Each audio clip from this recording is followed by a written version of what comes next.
Welcome back everybody to another MOTOBOB video. Now today Kawasaki announced a brand new mid to small capacity inline-4 sports bike called the ZX-4R, and it looks like it's going to be a heck of a lot of fun. So here are the 10 key things that you need to know about it. So first up, this bike's going to be offered in 3 main variants. There's the base ZX-4R, then there's an SE version which gets a more sporty Kawasaki racing team inspired paint job and some accessories as standard like the up and down quick shifter, smoked windshield, USB power socket and some frame sliders. On top of that though, top of the range is the ZX-4RR, which again gets the quick shifter and the fancy paint as standard, but also upgraded suspension courtesy of a rear shock that uses the same tech from Showa as the ZX-10R superbike. Now at the heart of these 3 bikes, we've got a new 400cc inline-4 engine that promises to be revvy and relatively powerful, as well as being a unique proposition. You see, Kawasaki claim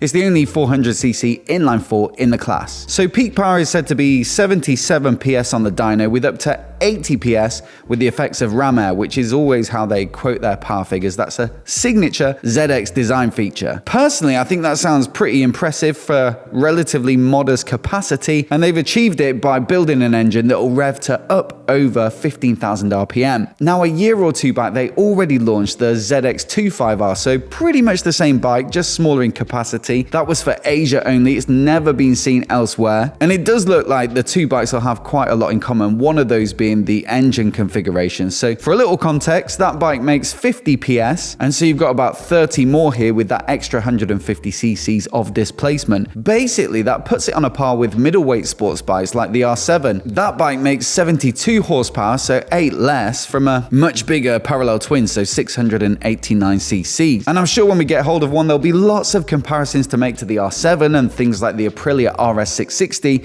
but it's the character of this engine that's going to be the big selling point. From what I can gather in the comments of the videos I made about the ZX-4R, there's a lot of nostalgia for small, high-revving inline-4s, and I think it's because that's what a lot of people started out on. So yeah, sounds like it'll be an absolute blast for twisty country roads or for track days, and the soundtrack also ought to be pretty epic. In fact, I'd expect it to sound pretty much like the ZX-4R, but just with a little bit more beat.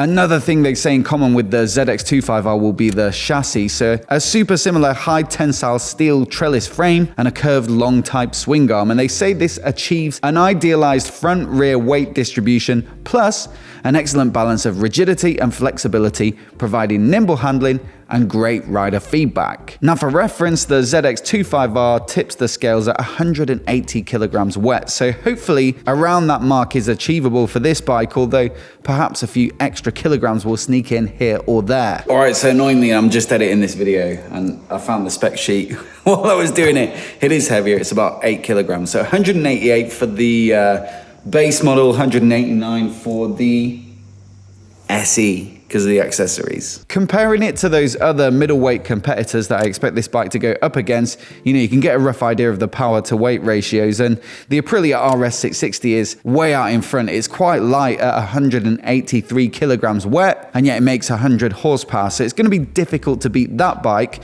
But it does look pretty good next to the R7, which is going to be, I assume, a little bit heavier, and yet it makes a little bit less power. Like I say though, those 2 bikes use parallel twins with a 270-degree crank, which are 10 a penny now. So even though it doesn't quite have the punch of the RS660, I still think plenty of people are going to want one of these. Now for suspension, we've got a Showa separate function big piston fork, which does have preload adjustment on the more fancy SE and RR models. And then you also get a horizontal backlink rear shock, plus the extra BFRC Lite tech on the RR. As for what BFRC Lite tech actually entails, I've done a little bit of reading. There's not a great deal of literature around it, but from what I can gather, it's a different structure to the rear shock, which gives you more consistent damping, and so the result, Kawasaki say, is better performance in sporty riding conditions. From a braking perspective, we've got a pair of radially mounted monoblock calipers on dual 290mm discs, so that's a bump in spec versus the ZX-4R, which gets a single disc. Maybe that does mean it'll actually come in a bit heavier, because if they were the the same way. Presumably,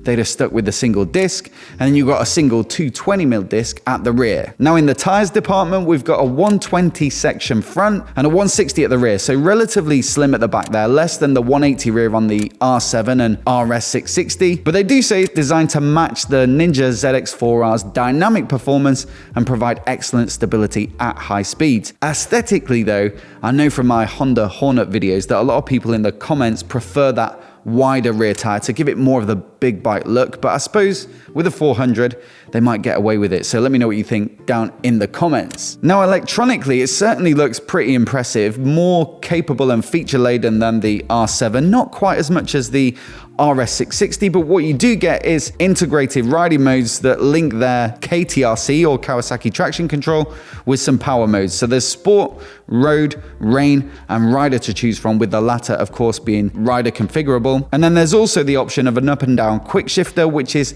standard fit on the two more premium variants. As for the dash, there's a 4.3-inch screen, and they say it's got great visibility and a premium feel, and also it does get a track mode with a lap timer, gear position, and revs from 10k RPM and above only. Lastly, on the tech front, there's a smartphone integration, so you do get a bunch of features like GPS route recording and information about the bike in the Kawasaki app. Styling wise, it's classic Kawasaki, so green, angular, and obviously it's got a lot in common with the ZX-4R and also some design features trickling down from the 10R. And personally, I think it looks pretty good if you like that sort of thing, especially with the KRT inspired paint. And it also has a bit more aggression than the Ninja 650, which I think is a good thing. As always though, it's a matter of taste, so let me know what you think of it down in the comments. And then price wise, well, what can we expect? The R7 comes in at about 9 grand, which is decent, but it is a very simple bike. And the RS660 gets way more tech, probably a little bit more spec in the components and a bit more power, and that RRP's for more like 10 grand, although Aprilia dealers are always discounting, so you can probably get it for a little bit less. So yeah, I'd expect somewhere around that mark, between 9 and 10 grand for this one. Certainly for the most simple base model, it'd be nice if it was a little less, but definitely the RR, I'd expect to be mixing it with those two bikes. As for when we can expect to see them in dealers, well, it looks like autumn 2023 for Europe specifically. I didn't get a date for the rest of the world, but I'd expect similar. And it does look like it'll be worth the wait. And of course, we'll be looking to get hold of one as soon as possible for a proper road review. In the meantime, let me know what you think of it down in the comments below. And if you haven't seen my R7 review, I'll leave it here so you can give it a click and give it a watch. And also, if you're new here and you want to see more videos like this, hit subscribe, and I'll see you in the next one.